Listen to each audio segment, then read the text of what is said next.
Hello everyone, my name is Christian. Welcome to my hobby blog. Today we are doing another Withering Watchpile episode. Today we are focusing in on foreign cinema, so non-American productions, because we want to give some attention to movies you don't usually watch. And I would like to welcome back Dylan to the channel. Hello, how are you doing? I'm good. How are you doing? Good. It's the weekend. I've been watching a lot of horror movies this month. I'm really excited to be talking about these, but we have been getting a lot of pickups lately because there's just been so many good pickups from all these different companies. And I will not, Sales. yeah, it's really hard to say like we're not in a golden age of collecting because we are. And I have even more pickups coming in probably as we talk because it's just constant just sales going on. And the Mondo Macabro sales on Tuesday, so that's it's just another one to indulge in. But did you want to talk about some movies that you picked up lately or that you've seen that Yeah. have really caught your eye? I have a stack. I'll show the stack, but I'm not going to go over all of them. I'm just going to go over the highlights for me. Yeah. Here's the stack. Uh, I'm just going to pick out a few. So these were not on sale. These were just from Kino Lorber new releases. But they have their new sub label, Kino Cult, coming out, and they are spine numbered and everything. So I figured I'd start because I've never been collecting when one line came out that was spine numbered that I actually wanted to see most of the movies in the line. So I thought, why not give it a try? Uh, so number one is Lorna the Exorcist by Jess Franco. Ooh. I love So Jess Franco. I'm excited to check that one out. And then I don't have two yet. It's coming. It's on the way. But I do have three, which is Dark Power, or The Dark Power, excuse me, by Phil Smoot, who is a regional genre filmmaker from North Carolina. Oh, okay. Wow. And he actually did the one that's number two in the line to Alien Outlaw. So Oh, yeah. Yeah. they're gonna be covering that, and then number four is another Jess Franco. So I'm getting that too. And then I also got there's one other a movie that I'm interested in seeing, and I don't know. It's kind of the reception for it's kind of maybe a little colder than I would have expected or would have liked to see, but I'm interested regardless, and that's Blank Generation. Hmm.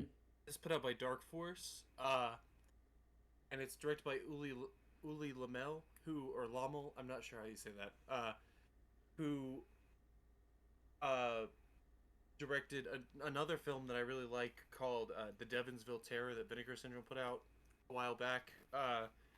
This one's been out a couple years, but it's a movie with Richard Hell, who is a hardcore punk singer, and it has Andy Warhol in it, and Susanna Love, who is in a bunch of Uli Lamel's movies, and I've been really digging on hardcore punk lately, so I had to indulge in that. So I'm excited to check that out once my October watch list ends. Oh, yeah. So, what do you get?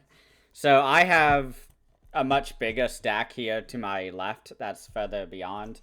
Because I'm just going to show these movies, but I have a whole Criterion sale haul that I'll show later today once the final pickups come in a haul video. But I did get some Orbit DVD and Amazon Shout Factory sale stuff because I missed the actual Shocktober sale. But Amazon had like a few days of the sale, and I was like, okay, I might as well get some because it was still 50% off. So I was like, why not? Right. But what I got from Orbit was one I'll be talking about later. It's part of my watches tonight or for this episode. But first one I got was The Postman Fights Back. It's a Chow Yun Fat, directed by Ronnie Yu. I don't know the director that well, but Chow Yun Fat I'm a big fan of. So. I think Ronnie Yu did Freddy versus Jason, Oh, did he? Okay. I believe. That's a good. Oh yeah, it says it right here: the historic Chinese action movie by Ronnie Yu, Bride of Chucky, and Freddy vs. Jason. I had no idea about Bride of Chucky.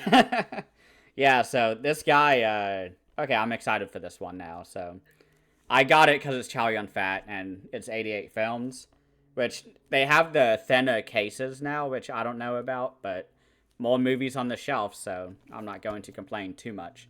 Yeah.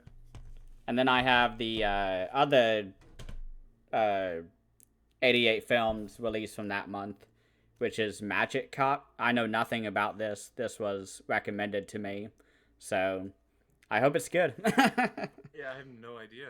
Who's in it? It's Lam Ching Ying, Wilson Lam, and Mu Ku Wai. I don't know any of those people. One Wilson Lam sounds familiar. He might have been a villain in another movie I saw, but yeah, it was a cool art, so why not? So You can't go wrong. oh yeah, and then I did part of my Amazon haul. I got the 4K of The Shining. I haven't seen this in forever. I've never been a fan of the movie. I've always preferred the book. I think the movie, outside of the techniques and the camera and cinematography, I don't like it that much. I don't like the performances. I think they're a little too flat. They don't evolve throughout the movie, but yeah. I decided I should rewatch it so I can at least give it another chance before I am fully cemented in my negative view of the movie. Although it's not negative, it's more just 3.5 for me. And I rewatched it already, but I did get Return of the Living Dead on 4K. So it's amazing. The transfer is awesome. Yeah. It is. I love that movie. Oh yeah, same here. I've had a studio Blu-ray of it for I don't know how long, probably for as long as I've been collecting, and I finally upgraded it. But the final few movies I got was Army of Darkness on 4K. I'm upgrading those now to 4K because I have studio Blu-rays from 2008, really old. So, and I am going to get the Arrow box set of these movies, but the Arrow box set doesn't come with the 4K of the first one, and it's Chucky, the Child's Play movies. Everyone said get this release and the box set, so I was like, okay, I will. Because it's just a studio Blu-ray for the first movie from Arrow. So Yeah. I'm just going to switch the That disc kinda out. sucks. Yeah. And I don't know if you saw yesterday. Well, yesterday, as of recording this, which was the 27th, they did the announcements for Arrow. Mm-hmm. And since RoboCop in like 2022, early 2022, they got their first MGM licensed 4K in the UK, and it's Carrie. Mm-hmm. So I was wondering if they were going to go back and maybe delay Child's Play by a month and try to do a duplicate of the Scream Factory one. Yeah. I don't know. Yeah. Could be. I don't know. It's really interesting how these rights issues sprout up for us.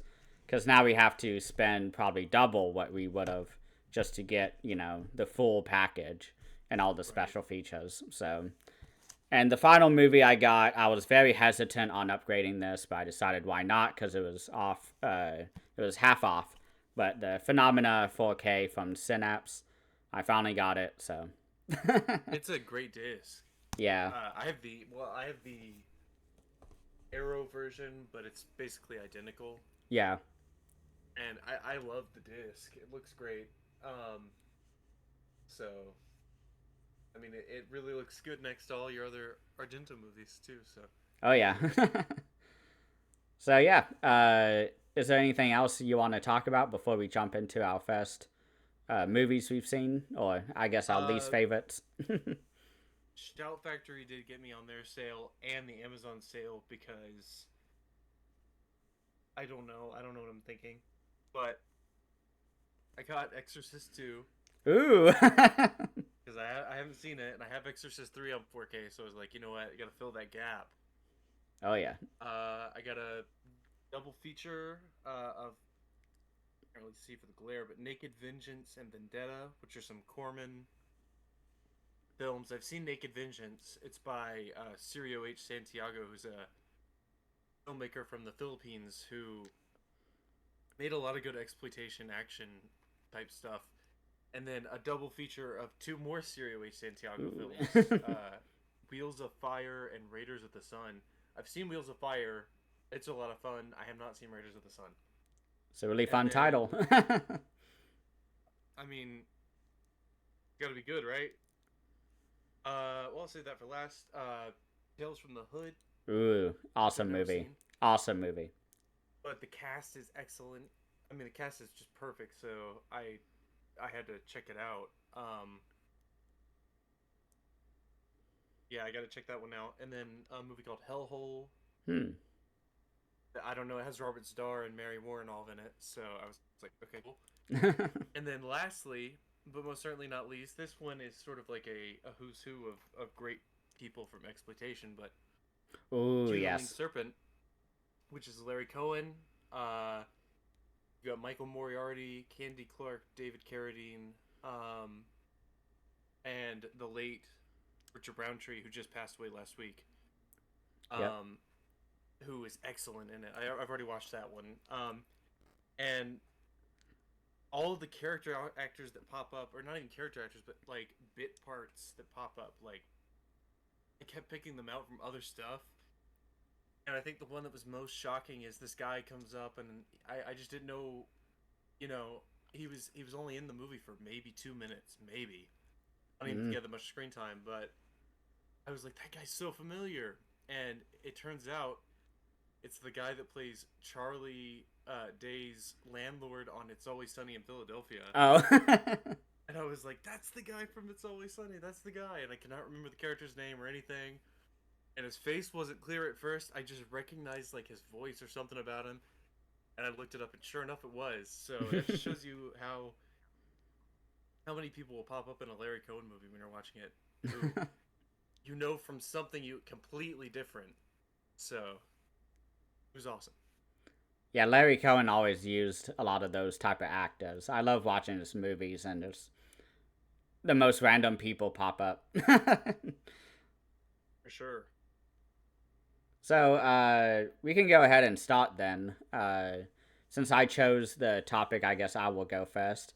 And we'll go the same structure as we do, which is starting with our least favorite and building up to our favorite movie out of the three that we have chosen. And the first one that I watched was not disc one of this box set, but it was disc five, I think. It was out of order, the movies in the box set, but it's from this box set here, the Bollywood hallway set from Mondo Macabro. And the movie that I watched was 2006's Atma, the Ghost. This is a really fun, I guess, coroner drama where somebody is killed by a mob by poison, and that ghost shows up to the coroner's office somehow and tells the doctor, like, hey, I was not, I did not die by, what the mob will say I would die by. I was killed by poison. You need to tell people. I need, justice, and, people need to know how I actually died. So, people can be held accountable for my murder. And it's the day after that the doctor goes to work, and he finds the body of the ghost that visited him the previous night. And he's like, oh my gosh. And this movie is Bollywood, so you have the most frantic editing ever, where it's just like reaction shots upon reaction shots throughout, minutes at a time. And it's really fun because when they take the blanket off of the corpse and you see that's the face of the ghost, it goes back to the doctor, and it has the most intense musical sting, and it just like thunder cracks when it like starts shifting around to all the different characters. And the mob is sitting there, and they're like, yeah, he died through natural causes, right? And the guy's like, I don't know what to say because I'm gonna be cursed if I don't say anything. And so he says, yeah, he died by natural causes. And within a few minutes after he leaves the room to go get away from the mob and kind of decompress because he's just lied about the cause of death, he is visited by the ghost, and he's like, okay, yeah, you didn't listen to me. Now I've cursed you, your wife, and your future generations. And the rest of the movie is him trying to undo that while trying to be innocent, because he did say that the cause of death was natural, and there's a huge process that somebody has to go through apparently to undo that as a doctor. So it's a really fun movie, and you have a lot of great song numbers that happen throughout. They're not the most exciting songs. It's slower, but it serves the story. It talks about the moods of the characters. Like the doctor's wife at some point has a song number where she talks about how disappointed she is, but that she understands, and it's fun. But this movie is actually on the low end when it comes to Bollywood one times. It's an hour and 58 minutes, I think. An hour and 12, or an hour and 52 minutes, yeah. So it's really short for a Bollywood movie, but it still feels really long. And that's the big issue with it, because the Bollywood movies I've seen are like 3 hours, 3.5 hours, and it feels like an hour and a half at most. And it's just really quick. But this movie, it slogged a bit. So I'm hoping that the other movies in the box set are a little better, but I enjoyed it. It has lighting just like Mario Bava, so I don't know how influenced the director was. The director is Deepak Ramsey, which this whole box set is focused around that family, the Ramsey family. So yeah, I enjoyed it. There's I've not heard too his much name else. before. Yeah. I don't know. I haven't seen anything Bollywood horror before, Mm-hmm. so that would be like a whole new territory for me to get into. So I don't really have a dog in that hunt, so to speak. But Mm-hmm. um, I I'm intrigued by what you're saying. I did not know that they included musical elements into the horror, though. Oh yeah. So major I know that's a part. big part. Yeah, one of my favorite parts about Bollywood, and I've only seen the most famous ones like I and Bahubali, which is the same director as I, and there's part one and part two. Both of them are 3 to 3.5 hours, so it's basically a 7 hour movie if you round it up. But a major part of Bollywood is that they try to bring in every single genre, because they don't make many movies, but they make really long movies, because uh, from what I've heard or from what I've read about Bollywood is that there's not many chances to go to the theater because there's just not as much movies. But that when people go to the theaters, it's supposed to be like this big event. And so you go there, for multiple hours. You have romance, you have action, you have horror, you have, musicals, you have everything. And it's a lot of fun. I love the genre, but there's not enough boutique companies that release these. I would love to see a Indian focused boutique Blu-ray company. I think that would fill in a lot of blind spots for uh, collectors like us. So Yeah, I'd because I imagine haven't there's a seen market many for it. either, so this is the first I would time. imagine, because I mean, like you said, there's just not many Mm-hmm. companies putting out any Bollywood. So I've seen like new releases for Bollywood from like I think Magnolia or someone like Mm-hmm. that might have put one out at some point that I saw, and I was like, oh wow, that's the first time I've seen a Bollywood film on disc. But I could be wrong on that. Uh, but it really is not very well represented in at least American physical media. Yeah, Massacre Video released Mahakal, which is a Nightmare on Elm Street uh, Bollywood movie, but I haven't seen that one, and that's the only one I can list off the top of my head. Like, there's really not many. Witch's Mountain, I think, Mondo Macabro released. That's an Indian film. There's not many though, so There's not many I know, so I don't yeah. want to say anything like wrong. So I'm just gonna. Yeah. Okay, well, do you want to go on to your first movie? Do you have any more Yeah. thoughts? Well, to piggyback off what you said about how it was lesser, but you still had fun with it. That's Mm-hmm. how I felt about all of these. There was good stuff in all of them. I didn't necessarily have fun with them. At least this last one, there were fun moments and really well directed moments and great elements to it. But I just finished it and I'm still processing it. So Mm-hmm. I will have thoughts on it that kind of percolate after we're done talking about all the movies today. It's gonna keep Mm-hmm. going through my mind, but it's my first time seeing anything by this filmmaker, who is one that I've wanted to get into, and that's Takashi Miike, and it was Ichi the Oh. Killer. So this isn't strictly horror at all, because it's kind of a crime film in a way, but there's a lot of horror elements because there's a lot of splatter body horror type stuff that goes on here. A lot of mutilation there. One thing I will say is this is the more recent Blu-ray, and I was super impressed with it when I started it because I saw a clip from it and I was like, that doesn't look as good as I would have expected. But it came up with the thing and said that they had transferred a 16 millimeter negative to Telecine HD video, Hmm. and then, or Telecine, I think is how you say that. But then that was then transferred to a 35 millimeter inner negative where the prints were made from. Hmm. So they went back to that inner negative in 4K and scanned it. So it had some like stuff about it that looked kind of video-ish at times because of that telecine process, but it was really impressive looking. And it does a huge favor to the movie because the movie has great visuals. I Oh mean, yeah. all around, all the visuals great. One thing I really liked about it is the fact that this sort of falls in line with something like a. I think I actually mentioned this when we did the last video Hmm. uh, together, but um, there's a something I always think about when I'm working on scripts myself, and that's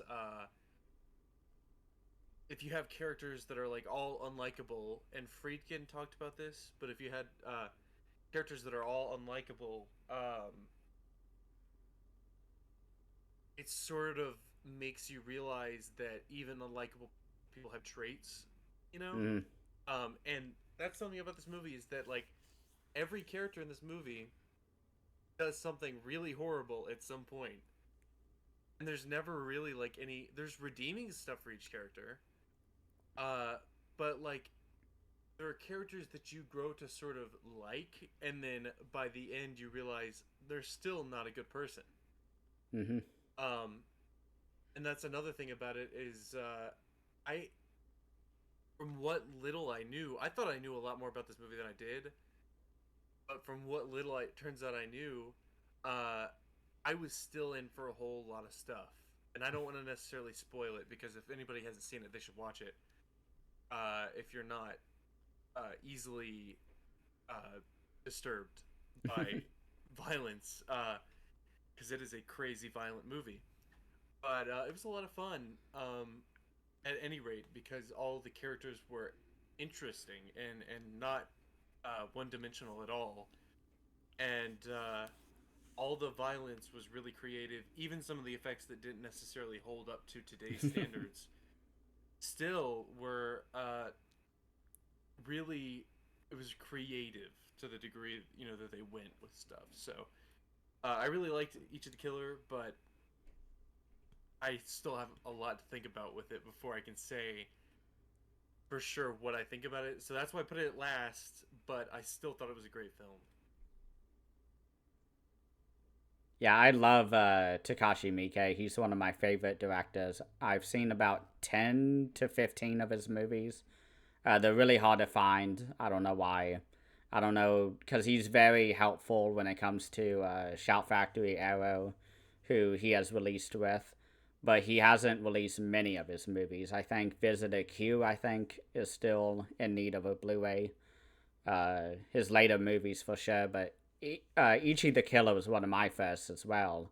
and I had that exact same release that you showed, and I'm still processing the movie. Honestly, I've seen it about 3 or 4 times now since I first seen it, and I'm still kind of not sure what I think about the movie because it's a really great crime movie, but everything with our main character Ichi is something I need to get over because, as you said, nobody's a good person in this movie, and when you finally meet him, like really meet him, you kind of realize, oh no, like no one is good in this movie, and we've been following all of these killers. I mean, that's the name of the movie, Ichi the Killer. And for the longest time, I thought Ichi the Killer was the guy on the front with the Yeah. studs in his tongue. I thought that's just the villain. Yeah, me too. Like, That's when they sort of revealed that he wasn't. I was like, wait. Every poster I've ever seen, not even this cover, but every poster mm-hmm. in him wasn't even him. And brief spoiler, to skip ahead if you haven't seen it, but when and I can't remember his name, but the guy who sort of raised him after he killed his parents Mm-hmm. mentions that he told him and hypnotized him into believing that he had experienced in high school what he always goes back to. Yeah. I was like, is he okay? He's not a good person because he's doing like heinous things, but Mm-hmm. been like led down this path against his will to do it. So it's sort of like it's understandable why his trauma has led him to where he is. Oh yeah. Cause But that yeah. still doesn't give him an excuse. Oh yeah. Because that moment that we learn that he is being hypnotized, I still forget because that's such a, and it's not a negative saying, but it's very tropey in Japanese horror movie is our characters being entranced or hypnotized. And Right. I always forget that Ichi the Killer also has that because I always think about not Old Boy, but I guess a little bit of Old Boy, but also along with, oh my gosh, one of his other films.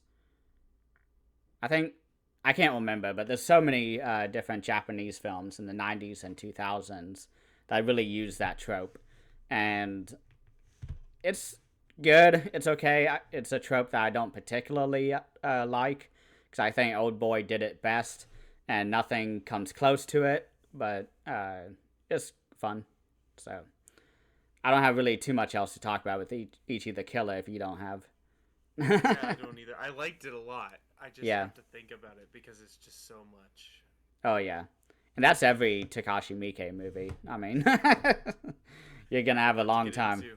He has over 100 movies in a decade. I had no idea there was that many. Oh yeah, there's too many. Like, Ichi, Audition, and there's one other that I can't think of the title of that I know about, but I had no idea there was that many. Oh yeah, Arrow Video has done a lot of triple features of his movies. They've done a Black Society trilogy. They've done the One Missed Call trilogy, which is also Takashi Miike. Okay. Like, I didn't know that was his. yeah, and they also did the one not kaiju. What's yokai? The yokai movies. He did a couple of those, but the Arrow set only has one of them because he was making the newest one when that set came out. So hopefully we get that remake soon. I gotta check those out. Oh yeah, highly recommend them.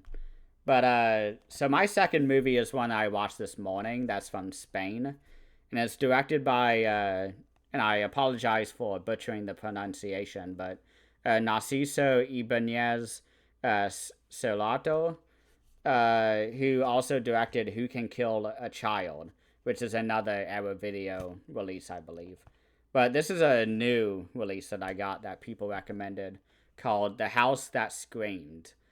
And this movie's a lot of fun. I really enjoyed watching this morning. It's a great morning horror movie to watch.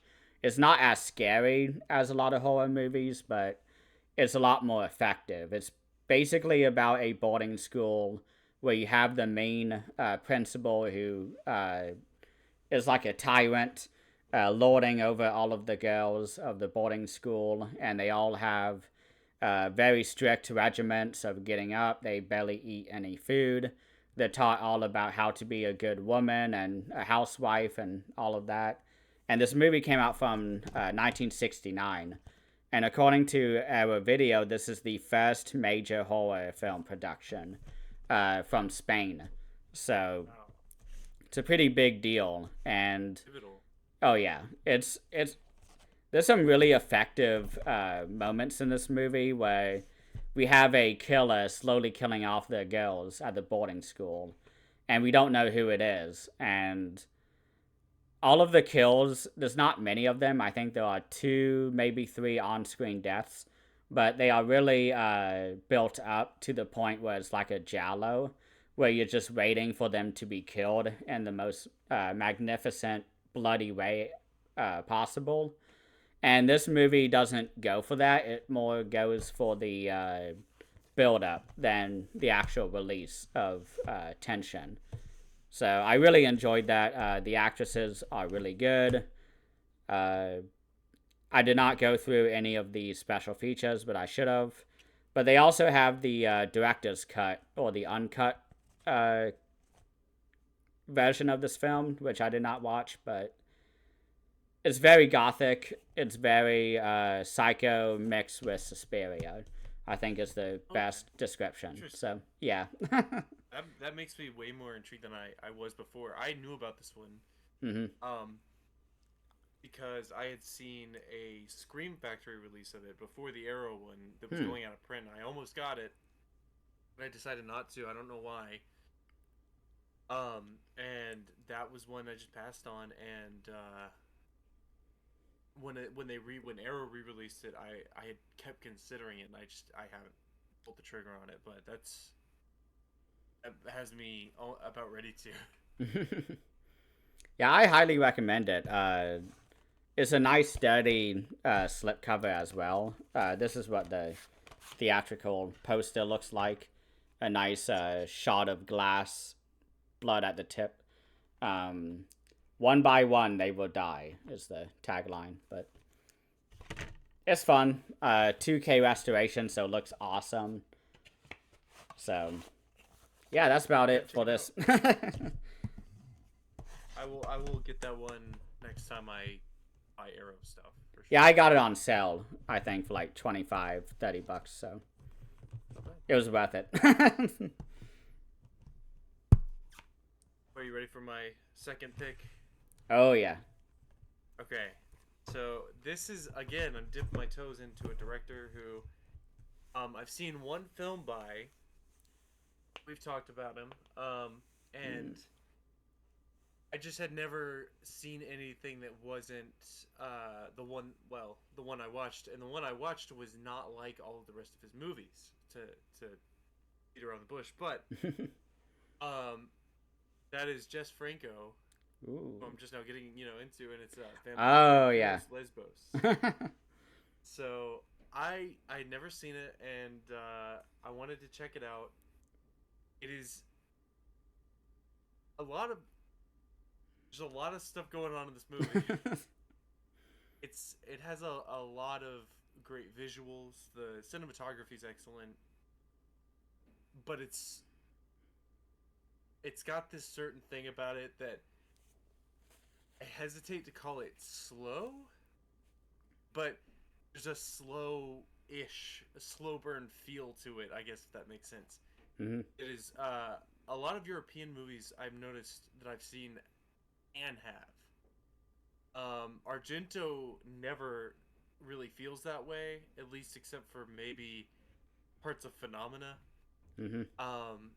But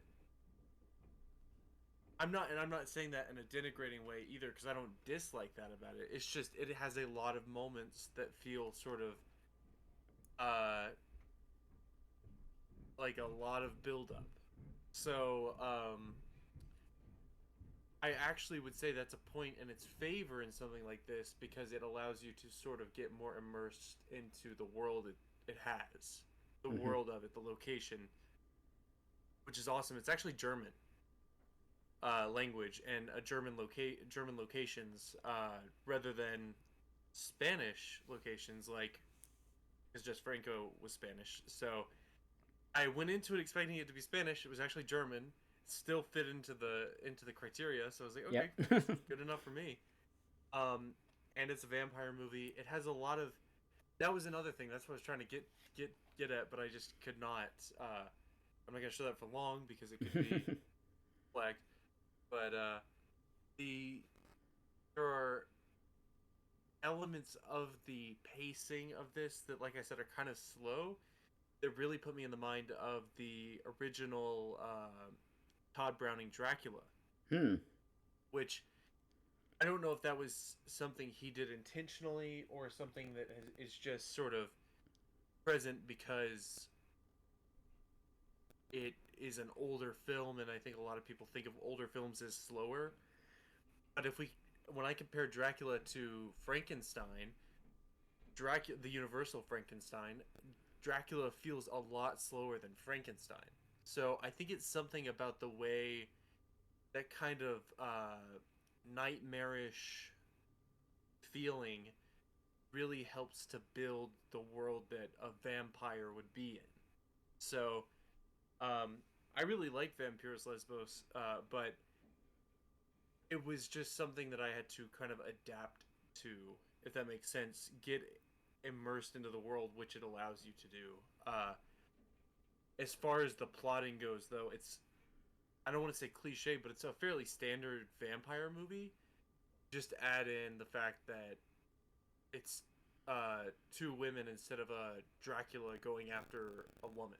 Hmm. So it has an interesting twist, but it's also fairly standard for a vampire movie. She has a reason to go to this island, and what happens in a vampire movie happens. So it's still very good though. Have you seen this one? Yeah. So this was actually my first Jess Franco movie I ever saw, and I was like, I don't get this Jess Franco guy at all. I don't get the enjoyment behind this movie. I enjoyed the music and the cinematography, but I thought it was very sloggy. I haven't seen it since. I still have the release in the Severance section, but I do need to rewatch it because I remember uh,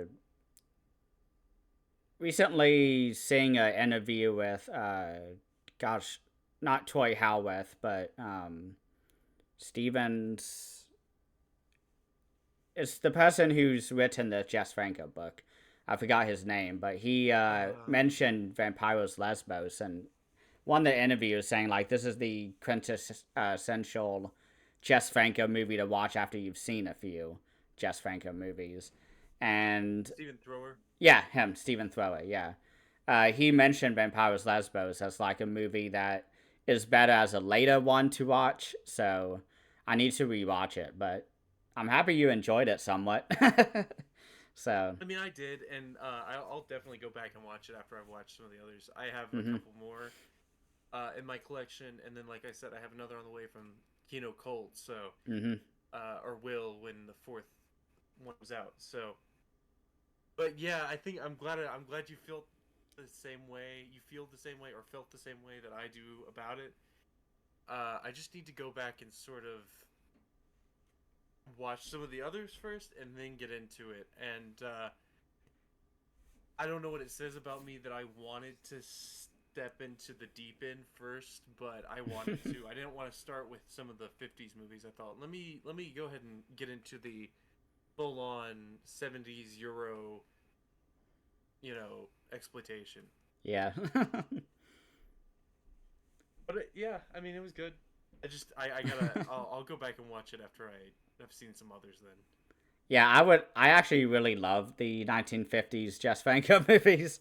They're really good. The ones I think from Kino Lorbe. I think Horrible Doctor Z was one. Doctor Orloff. That one's probably one of my favorite by Jess Franco. Like, there's a lot of good I had ones. that I had that recommended to me as a place to start, and I did not follow through. So That's okay. you learn, you live and learn. Oh yeah. Well, I can go into my I guess my top one, my top four horror movie that I did, and I've already mentioned him, the director. So this is one that I was going back and forth on because I always wanted the standard Arrow blue, and then they announced the 4K, and I rewatched it, and I love it as much as I have ever loved it, and it's Blood and Black Lace. So I'm really happy to say I still love it. I have it on 4K. I have a PS5 now that I can finally watch these Arrow 4Ks, and the colors really pop. Last time I saw this was on DVD, and it popped then. And seeing it on 4K, oh my gosh, lovely. I love the sort of Suspiria type of setting where you're at a school again, but this time it's a fashion school, and our main villain just looks amazing. And I do have to cover up one part of it because there's a lot of nudity on here, but here at the top you see the killer, and it's so iconic in my opinion. Yeah. I used that killer as a thumbnail for the Jallo Withering Watchpile that I done, that me and Cultflix had done 2 years ago, I want to say. And yeah, this movie's just amazing. Amazing music, amazing cinematography. Everything that's good about Jallo is in this movie. Yeah, I don't know too much about Mario Bava.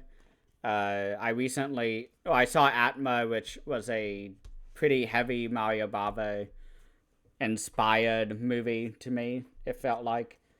But Mario Bava, I've only seen Demons from, and maybe one other movie. So, oh, that's Demons is Lamberto, I think. yeah. Yeah, Demons is Lamberto Bava. yeah. So I haven't even seen anything else by Mario. So yeah, I really like Mario Bava a lot. yeah. Um, I'm sorry, I didn't mean to cut you off. Did you have Oh no, I have nothing else. Yeah. Mario Bava? He's one who I really have grown to appreciate more as I've watched more of his movies. Because the first one I watched was maybe his most accessible, I guess. I don't know if that's true or not, but I felt like it was, and that was A Bay of Blood, which Hmm. is basically the Italian precursor to Friday the 13th. Everything about it is ripped off by Friday the 13th. So, I mean, it's essentially the first Friday the 13th film. But I loved Bay of Blood. And then I watched some of his earlier movies, 60s. That was 71. I watched some of the ones from the early 60s. And I really liked Black Sunday, Mm-hmm. which was 60, maybe 1960. I could be wrong on that, but I think it was 1960. And it was it was really good. It was gothic, black and white, but the cinematography was great. Um, but then I watched some of the ones that came in between, and there was ones that I was like really enjoyed, and ones that I was sort of lukewarm on. So, uh, Blood and Black Lace, or yeah, Blood and Black Lace, and The Girl Who Knew Too Much. Oh yeah. I love those two. And then I alternatively did not really like as much as I wanted to. $5 for an August Moon, which Hmm. was good, but actually this kind of goes back to what I was saying. It's like some European movies can feel very slow. That one felt very slow. It felt like he was taking his time to get places, and I didn't really like any of the characters all that much, so it was hard for me to get, really hooked into it. So, uh, I wasn't trying to make a callback to both of the movies I just mentioned, but I did. So at any rate, I like Bava's stuff a lot. Was seen, but he is kind of he has his ones to me that kind of stand out as his best. So, um, although I do think he is the perfect way to bridge the gap between Hitchcock and into Argento and alternatively Brian De Palma. Um, in order to bridge that gap, Mario Bava kind of fits perfectly. Oh yeah. So it kind of makes he kind of makes the crucial middle step between Hitchcock and all of Hitchcock's influences on Argento and De Palma and other, I mean, 70s and 80s thriller filmmakers. So, Yeah, that's a really good point because I've been watching some Brian De Palma movies because Criterion has a few, and I've been watching them, and I didn't really think about that because I always think of De Palma as kind of the next, Hitchcock who went beyond what Hitchcock did. But I've never thought about, someone being in between Hitchcock and De Palma because they are so close in terms of time. But Mario Bava being that, I guess, fill in or filling in that hole, it makes sense. So, um, I read somewhere that I don't, have you seen Dressed to Kill? yes. I read somewhere that De Palma said he had never seen any Argento or Bava movies before making Dressed to Kill, Hmm. which I don't personally believe because it's just so very Italian in the way it's made and shot. But um, I can't think of a better way to make the step from something like Psycho to Dress to Kill if you don't see something like uh, Blood and Black Lace or $5 for an August Moon. It kind of fits in that stylistically. Is that that middle step? You know you can't get to A to C without B. So Yeah. Bava is sort of that B step. Yeah. So, but yeah, I like Bava. Um, so I recommend all of his stuff if you get a chance. Bay of Blood especially. Cool. So, what's your final one? My final pick. Sorry, I wanted to make sure I was saying something right. I was. Because I started thinking about it. Is a film by a filmmaker who has become very popular in America as a foreign filmmaker in recent years. Um, and I had only seen his film that had won major awards here in America, and that was Bong Joon Ho. Hmm. And the film I watched was The Host. Yes. So I was kind of going for a thing here by doing this. I thought if I watch a movie that has like a killer, which is kind of because I didn't realize this was a crime movie really at all. I thought it was a horror movie. I was like, if I watch something that has like a killer that kind of has some slasher elements in it, and it has splatter film elements, and watch like a vampire or mummy or Frankenstein type movie, I'll have that or zombie movie, and then I'll have one that's a creature feature. So I was like, the Host. So I had picked out Host when we had first talked about doing this immediately because it was one that I kept wanting to watch, and I kept saying I'm gonna go watch it. I'm gonna go watch it, and it's like my favorite of the three because it's just a perfect balance of a creature feature with characters who you care about and are layered and are different from one another. Um, and recently, we watched I think it was High C trilogy Yeah. of Hey, Cameron movies. say something. Yeah. They say I didn't want to say it wrong. I knew I was gonna say it wrong, but and we kept talking about how the 2014 Godzilla movie has a lot of family elements that weigh the movie down and make characters that you don't necessarily care about as much as maybe you should based on who they are in the movie. This movie has a lot of great family characters that you care about and you want to see succeed and you want to see them reach their goal in the end, and they do and don't. I know you've seen this before. Yeah. I saw on Letterboxd that you'd watched it, but I thought it was excellent, and I gave it a 4 out of 5. I'm really debating on bumping up to a 4.5 out of 5 because the more I think about it, the more I realize how much I enjoyed it. And the characters are just excellent. I mean, really, just top notch. Some of the CGI is dated, but that's really the only complaint I can make about the movie because for what it was doing at the time was super ambitious, and it did not have the budget of something like, I don't know what else came out in 2007, but no, it didn't have the CGI budget of a Hollywood action movie.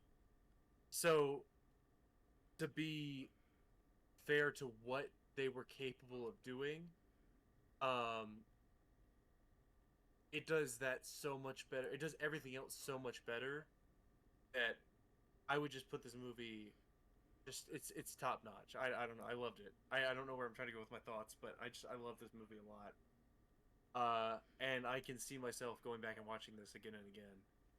So, what do you think about it? And when was the last time you watched it?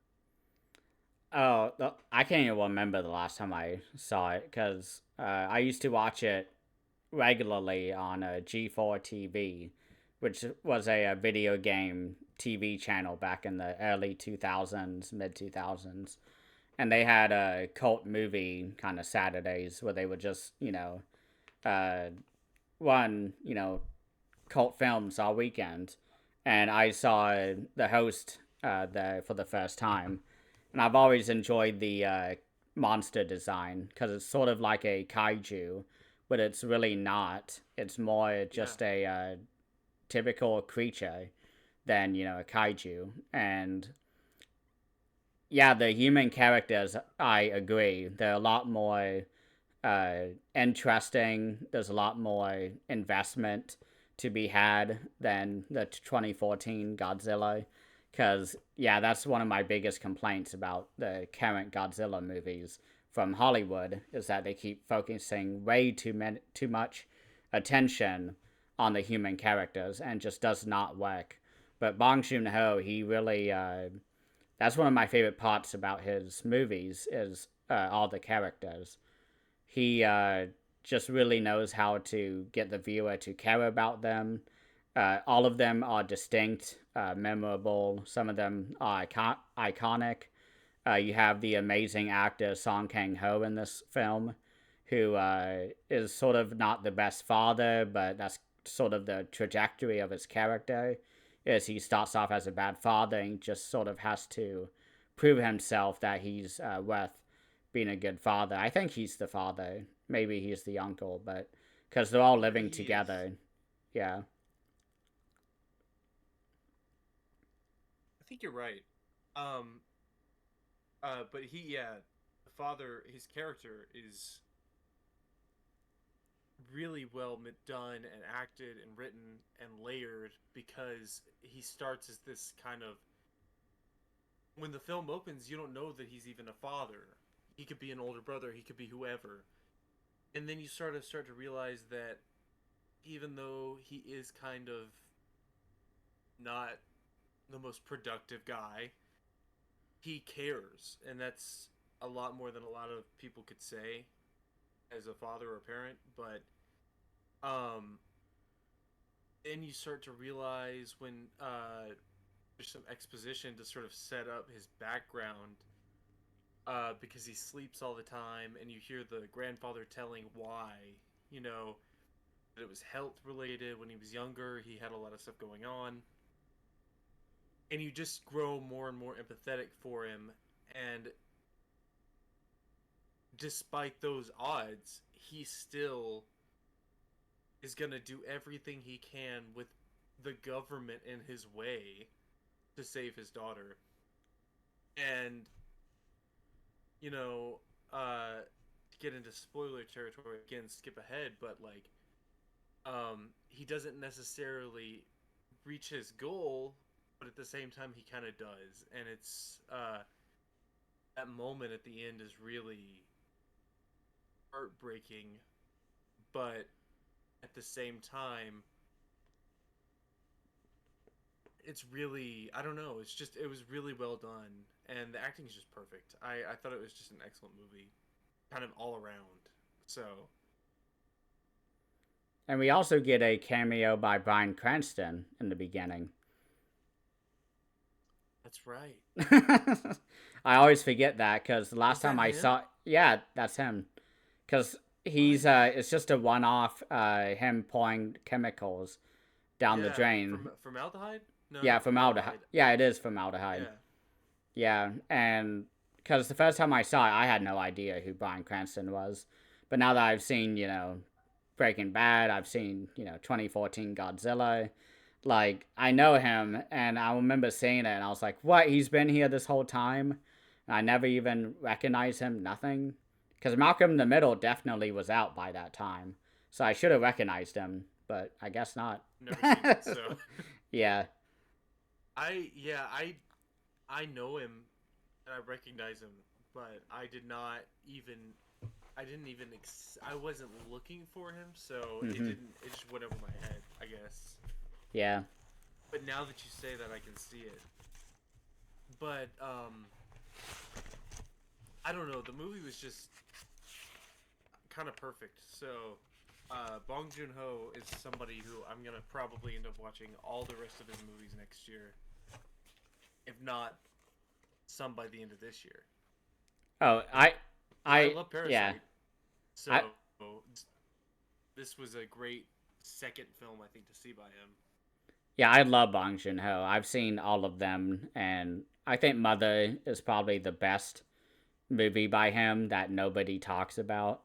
Uh, it's really good. That's one that I don't even think has a Blu-ray. Like, shockingly, like it's so under think released on I think physical it does, media. but it might be out of print. Yeah, maybe like Because I don't. 2007 or 2008. Yeah, I'm not sure, but I I want to see. I've heard of Memories of a Murder a lot. I've heard a lot about that, but I've also heard a lot about Snowpiercer too, Hmm. which is what I want to see. And Snowpiercer, from what I know about it, touches on class issues uh, very clearly. Parasite does very clearly, and not so on the nose, but the host does too, Hmm. because the grandfather character who runs the shop, he's doing what he can, saving as much money as he can, and he has enough to get what they need to at a certain point in the movie, but it's everything he has.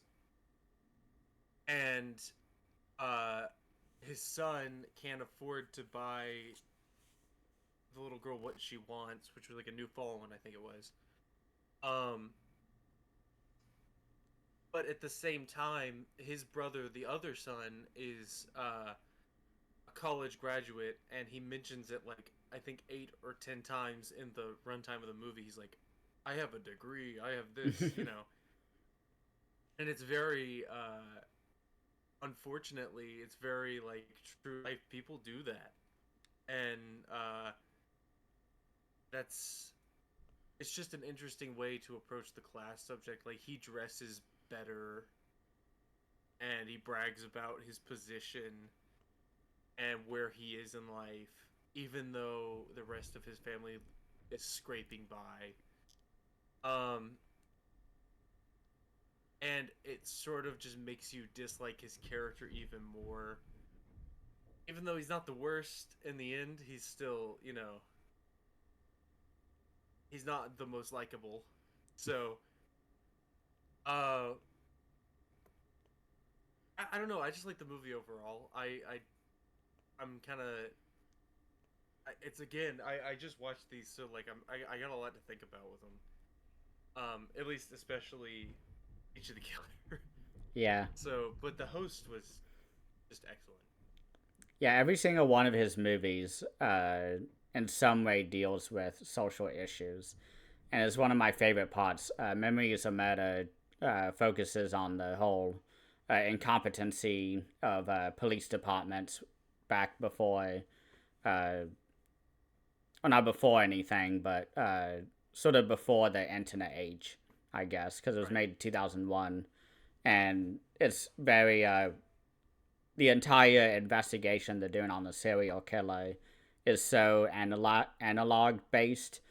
Papers and recordings on VHS or cassettes and stuff like that. It's very interesting to watch. But yeah, is there any theme that you're thinking that you would like to do for the next episode? I thought about this. I thought if you asked me, I might suggest something. Mm-hmm.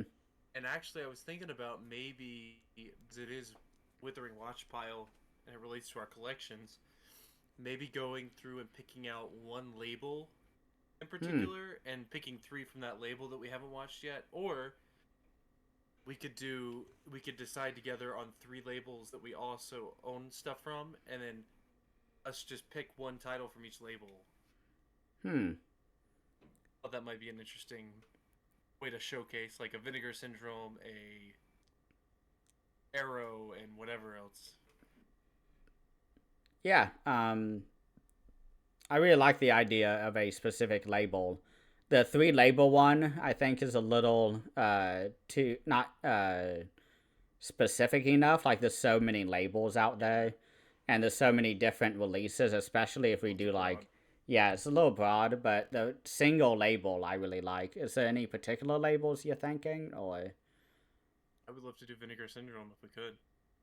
um, crap? Because that's the one label I don't have too many from. Oh, And, okay. Well, how but about Arrow, Criterion, Criterion or Area works for me. Either one. Criterion? I have a lot of Criterions I haven't watched yet. Let's Okay, do perfect. Criterion. Because I have a good 13 or 15 of them that I haven't seen, so that'll be Sounds good. good to me.